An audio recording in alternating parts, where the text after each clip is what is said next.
We're here with James O'Dea, former director of Amnesty International Washington, D.C. office and former president of IONS, Institute of Noetic Sciences. He has experienced many journeys in one lifetime that have informed his eloquent and unique approach to the universal anomaly of stress. Thousands of books have been written on this topic: how to relax, how to get rid of it, how to tamper it, and take a nice placebo until it pops up again. But you won't find that in creative stress. So we'll talk about creative stress, a path for evolving souls living through personal and planetary upheaval, with James O'Dea. Welcome, James. Thank you so much. Good to be with you. Yes, it's an honor. Now, so tell us about stress. What is stress? There is energy in the universe and there is consciousness. When the energy arises and it meets the consciousness, that's where the story of stress begins. Mm-hmm. How does the consciousness relate to the energy that is coming at it? And sometimes it comes in the form of massive injury or threat or violence, or the energy can be experienced in multiple ways. And so it's a very dramatic and real story. It's the cosmic story of the energy and consciousness meeting each other.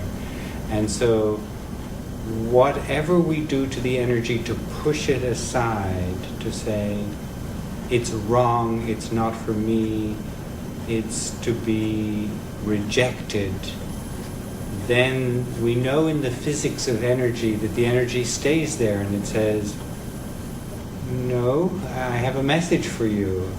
I am to help you grow. I'm to help you expand.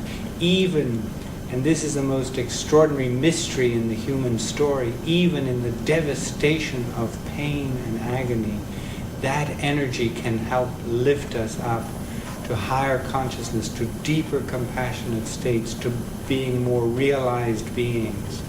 And so it's not a Pollyanna story with the little bluebird on your shoulder that says you can make it all better. No, I say in the book Creative Stress, the path does not necessarily get easier, but it gets richer, more profound, if you greet this energy and allow it to teach you, because the universe is designed for your teaching, for your growth, for your expansion. And what we need at this time on planet Earth are evolving souls, or growing souls, or people who are meeting that stress, that energy of the universe, and learning to then, as it interacts with consciousness, to filter up and become subtler consciousness, subtler energy, until we reach those states of consciousness where we're not denying, we're not blocking, we're not rejecting, we're growing, and we're growing into an evolutionary story of epic proportions, where the shift in consciousness, once that energy starts to be lifted up, the shift in consciousness will then reveal that we are able to become more compassionate collectively. We can end destructive habits and violent habits. And to some people that sounds like Disney, it's like a happy story that you've made out of reality.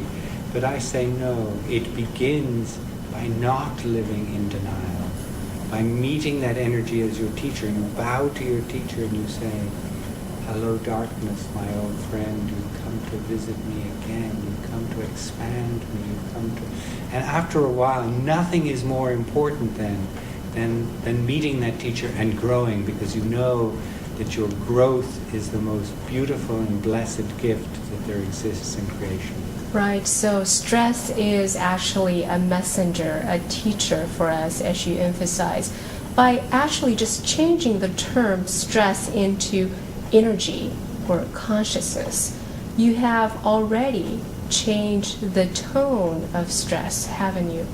Yes, there's a certain neutrality to this energy as it comes into your body, and you're the one who routes the energy in one direction or another.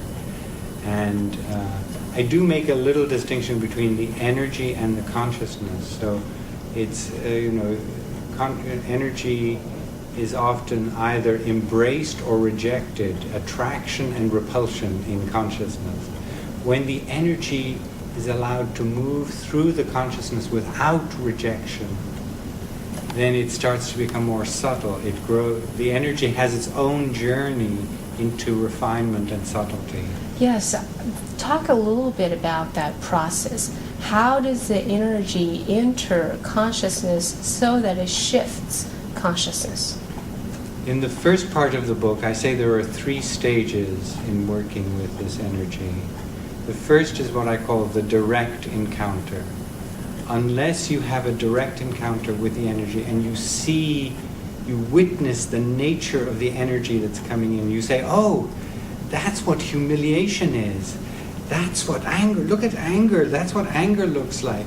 So the consciousness is now actually witnessing the very nature of the energy. As it witnesses the nature of the energy, the energy moves up. It's very different if you're triggered. See, so if I say if you don't have the direct encounter, you will always be triggered. You'll go back into humiliation anger energy. It's as if you're repeating that very feeling that you felt when you felt it without witnessing it. When the consciousness is rich and witnessing, it says, well, that is the nature of humiliation. Now, my friend, I can tell you, because I was humiliated, what it feels like. You've gone to a deeper state. You can help. You then become the teacher also, because you've been very angry, but you've seen the nature of anger and what it does. So that's why we look at that relationship. So the first part is the direct encounter. It's truth. And, the poet Rumi says, those who stand in the water end up in the fire, but those who stand in the fire end up in the cooler waters. So it's the direct encounter with the energy is to let it be awkward, let it be difficult. Don't try to make it a false positive quickly. And there is a general tendency these days to go to a quick positive.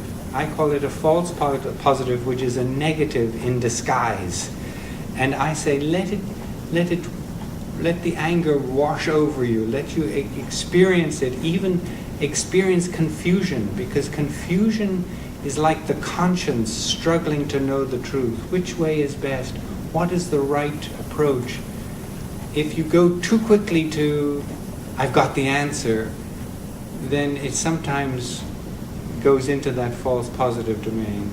So the direct encounter is, I'm going to live in the confusion. I don't know.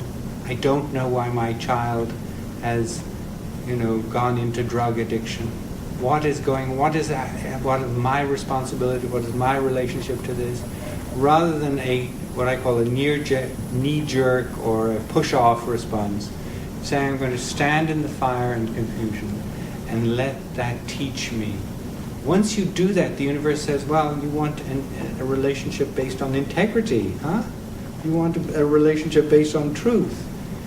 And it will give you the truth. There's another Sufi expression. Mahmud Abtal simply says, your heart must face its tests. See, so that facing of its tests, the heart is a miraculous organ of transformation, because the heart can get broken and rise out of its brokenness. It's a phoenix. It has this capacity, when you shatter it, to open itself to an even deeper level. And the second phase of dealing with this energy is then once you learn that the teacher is there in that energy, I call the second phrase the handshake. It's the bow to your teacher, it's the handshake. And there are many practices I talk about in that, where you're really shaking the hand. Even very real stories of, the Vietnam veteran walking through the fields on mine duty, and every step he has to take could be his last step, because he could explode. And this becomes his teacher. And he leaves Vietnam with this capacity to take every step as a conscious step of gratitude and celebration of life's force. So he's literally transformed that energy of threat and terror and victimization. I mean, it could be a very traumatic experience knowing that every step you take is the last step. But because he greets it as the teacher, he becomes a very conscious being. And then the third state, and the book is like a climb.